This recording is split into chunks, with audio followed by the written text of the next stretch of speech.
Question number 37. From the following information, calculate cash flow from investing and financing activities. तो हमें machinery दी है, accumulated depreciation, ये दोनों हमें इन्वेस्टिंग एक्टिविटीज के लिए दिए हैं, और कैपिटल एंड बैंक लोन ये दोनों फाइनेंसिंग के लिए हैं। ठीक है। During the year machine costing 10,000 was sold at A loss of 2,000, depreciation machinery was 6,000। तो ये सब हम इन्वेस्टिंग एक्टिविटीज के लिए है। तो हम मशीनरी अकाउंट बनाएंगे और एक्यूमुलेटेड डेप्रिसिएशन अकाउंट बनाएंगे। तो मशीनरी एट कॉस्ट है। ठीक है। ठीक है। तो मशीनरी अकाउंट बना लेते हैं पहले। ये तो इसमें मशीनरी हमारी एसेट्स में होती है, तो जो ओपनिंग बैलेंस है वो डेबिट साइड में आएंगे। ठीक है। So to balance brought down, opening balance है मशीनरी का 40,000 और क्लोजिंग बैलेंस है 50,000। अब ऐसे ही हम एक्यूमुलेटेड डेप्रिसिएशन का अकाउंट बनाएंगे, लेकिन इसका ओपनिंग बैलेंस क्रेडिट में आएगा, क्योंकि ये मशीन से माइनस होता है ना फिक्स्ड एसेट से।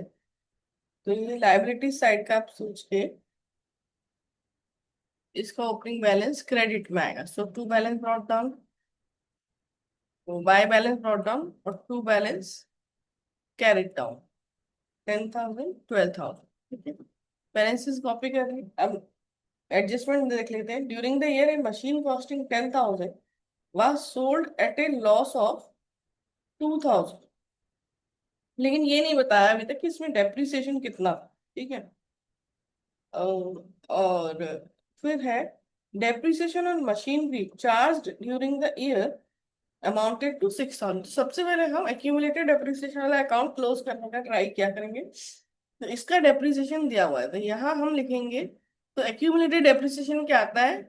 क्रेडिट साइड पर आता है करेंट ईयर का डेप्रिसिएशन, जो मशीनें हैं उनके पास उस पर जो डेप्रिसिएशन लगा है वो क्रेडिट साइड पर आएगा, और जो मशीन सेल कर दी है उसका डेप्रिसिएशन डेबिट साइड में आता है। तो by statement of profit and loss bracket में हम लिख देंगे करेंट ईयर डेप्रिसिएशन। ठीक है। तो वो कितना है? 6,000। एक्यूमुलेटेड डेप्रिसिएशन में ओपनिंग क्लोजिंग लिखने के बाद या तो करेंट ईयर का हमें डेप्रिसिएशन दिया है, तो हम जो मशीन सेल हुई है उसका डेप्रिसिएशन निकाल सकते हैं। और यदि हमें दिया है जो मशीन सेल हुई है उसका डेप्रिसिएशन, तो हम करेंट ईयर का डेप्रिसिएशन निकाल सकते हैं। तो ओपनिंग क्लोजिंग के बाद इसमें से एक चीज दी होगी और एक निकालनी होगी। तो ये देखो हमारा आ गया, इसमें हमें दिया हुआ है करेंट ईयर का डेप्रिसिएशन, तो वो हमने लिख दिया। तो हमारा टोटल हो गया 16,000। यहाँ पे भी सेम टोटल आएगा 16,000। 12,000 माइनस करेंगे तो यहाँ आ जाएगा 4,000। तो 4,000 क्या हो जाएगा? जो मशीन सेल हुई है उसका, तो वो हम मशीनरी अकाउंट में ही लिखेंगे। तो ये हमारा बैलेंसिंग फिगर है। ठीक है। अब आप ऐसे देखो तो 10,000 का ओपनिंग बैलेंस था, 6,000 जो मशीन आपके पास है पूरे साल उन सबका आपने डेप्रिसिएशन क्लेम किया, तो हो गया टोटल 16,000। जो मशीन चली गई, जो मशीन सेल हो गई, उसका डेप्रिसिएशन हमने निकाल दिया 4,000। तो अभी हमारे पास बच गया 12,000। तो ऐसे तो ये है, लेकिन आपको क्या करना है?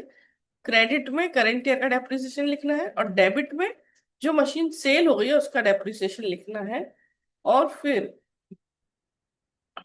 हम्म, इस डेप्रिसिएशन को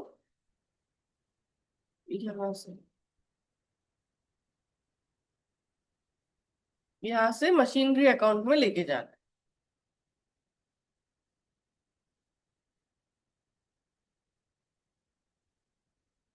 ठीक है। तो मशीनरी अकाउंट में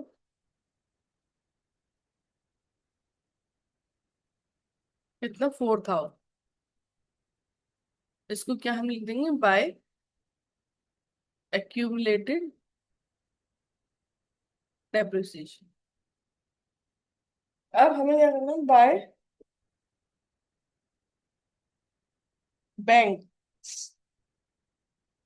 तो यहाँ पर हम देख लेते हैं, जिस मशीन की कॉस्ट थी 10,000 और इसका डेप्रिसिएशन अभी हमने फाइंड आउट किया 4,000, तो मशीन की जो WDV थी या बुक वैल्यू थी वो हो गई 6,000। अब आपने उसको लॉस पर सेल किया है, 2000, तो आपको कितना पैसा मिला होगा? 4000। 4000 में आपने सेल किया उसको, है ना? तो यहाँ आ जाएगा बाय बैंक 4000, और बाय लॉस ऑन सेल 2000। तो ये देखो आपके पूरे 10,000 कवर हो रहे हैं। जो 10,000 की कॉस्ट है, यदि हम ये कॉस्ट पर बनाते हैं मशीनरी, तो ये, और उसमें हम कोई मशीन सेल कर रहे हैं, तो पूरी की पूरी कॉस्ट हमारी क्रेडिट साइड पर आनी चाहिए। बस अब तो हमने सब इंफॉर्मेशन यूज कर ली। हम टोटल कर लेते हैं। 50 + 10 60, तो ये 60 यहाँ भी आना चाहिए।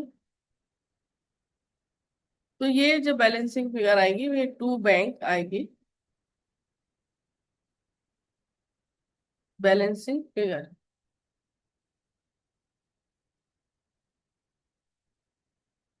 ठीक है। अब हम ये यहाँ आ जाते हैं, cash flow from investing activity. तो हमारा मशीनरी परचेज्ड। तो अभी आपने देखा, जो अभी हमने 20,000 का अमाउंट कैलकुलेट किया है, लेकिन वो आउटफ्लो है। फिर एक हमने मशीन सेल भी किया है, उससे हमको कितना मिला? 4,000। तो वो हमारा इनफ्लो है, और तो कुछ है नहीं है। तो ये हो जाएगा 16,000, माइनस की फिगर आ रही है, तो इसको हम लिखेंगे cash used in investing activities. फिर एक और हम बनाएंगे, cash flow from financing activity.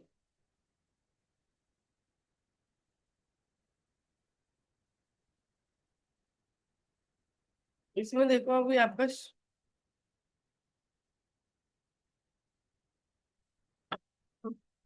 Share capital, capital है, कैपिटल आपका 30 से 35,000 हो गया है।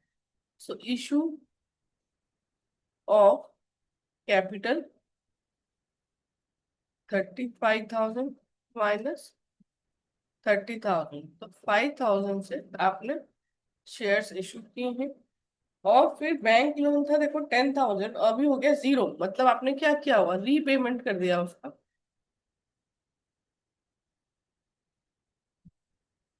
Repayment of bank loan. तो ये आपका आउटफ्लो है, आपने उसका पेमेंट किया है। तो ये आपका 5,000, ये भी नेगेटिव है, ये भी आ जाएगा cash used in in financing activity.